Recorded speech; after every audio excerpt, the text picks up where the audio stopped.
Alaska में Putin और Trump की मीटिंग से पहले ज़ेलेंस्की को ताकतवर बनाने की शुरुआत हो गई है। यूरोप को इस बात का यकीन हो गया है कि डोनाल्ड ट्रंप यूक्रेन को बड़ा धोखा दे सकते हैं और इसी को लेकर अब यूरोप के डोनाल्ड ने पुतिन को बहुत बड़ी धमकी दी है। यूरोप के डोनाल्ड ने कहा है कि ज़ेलेंस्की को हारने नहीं देंगे। ये रिपोर्ट देखिए।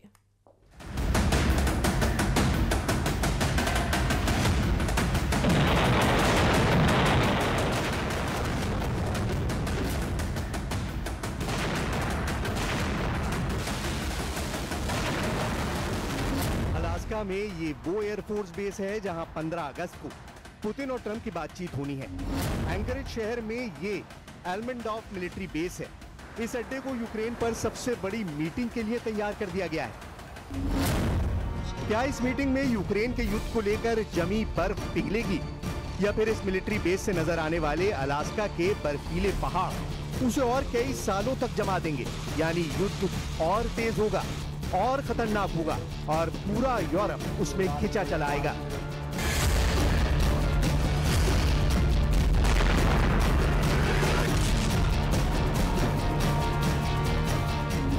इन सवालों के बीच अलास्का मीटिंग से पहले हो गया है बड़ा उलटफेर। पुतिन और ट्रंप की मुलाकात से पहले दो लड़ाका लीडर सुपर एक्टिव हो गए हैं। पहले है पोलैंड के प्रधानमंत्री डोनाल्ड टस्क, जिन्होंने कसम खाई है कि ज़ेलेंस्की को किसी कीमत पर हारने नहीं दिया जाएगा। दूसरे हैं उत्तर कोरिया के लीडर किम जोंग उन, जिनके सैनिकों का डंका अब यूक्रेन के युद्ध में बज रहा है। पोलैंड के PM Donald tusk Zelensky camp के हैं, जबकि Kim Jong Un Putin camp से हैं। ये पूरी दुनिया जानती है। डोनाल्ड ट्रंप से मिलने से पहले पुतिन और किम जोंग उन के बीच क्या हुआ है, इसे लेकर ज़ेलेंस्की की फिक्र 4 गुना बढ़ गई है। अलास्का मीटिंग से पहले किम जोंग उन की एंट्री होना डोनाल्ड ट्रंप के लिए भी एक इमरजेंसी सायरन के जैसा है। सिग्नल ये मिल रहा है कि युद्ध बंद नहीं होगा बल्कि और तेज होने का खतरा है।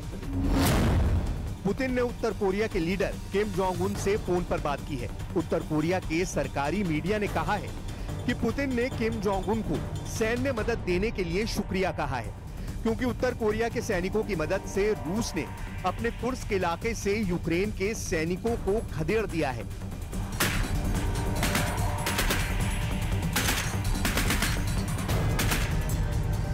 조선민주주의인민공화국 국무위원장 김정은 동지께서 러시아 연방 대통령 울라지미르 부친 동지와 8월 12일 전화 대화를 하셨습니다.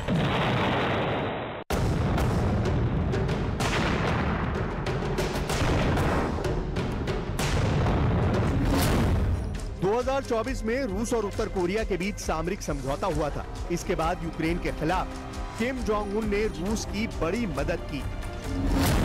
दक्षिण कोरिया की इंटेलिजेंस रिपोर्ट ने भी दावा किया था कि उत्तर कोरिया ने रूस की मदद करने के लिए 10,000 से ज्यादा सैनिक भेजे हैं। अब उत्तर कोरिया भी सैन्य मदद की पुष्टि कर रहा है, लेकिन इस वक्त मुद्दा है पुतिन और ट्रंप की मुलाकात।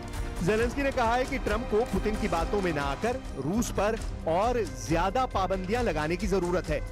Ми чітко розуміємо загрози. Всі партнери так само, як ми, абсолютно чітко розуміють загрози. Всі бачать, що жодного реального кроку Росії до миру, жодного кроку на землі чи в повітрі, які могли би зберегти життя, немає. Тому потрібні санкції. Потрібен тиск. Сила потрібна. Сила, передусім, Сполучених Штатів, сила Європи, сила усіх націй світу, які хочуть миру та спокою у міжнародних відносинах.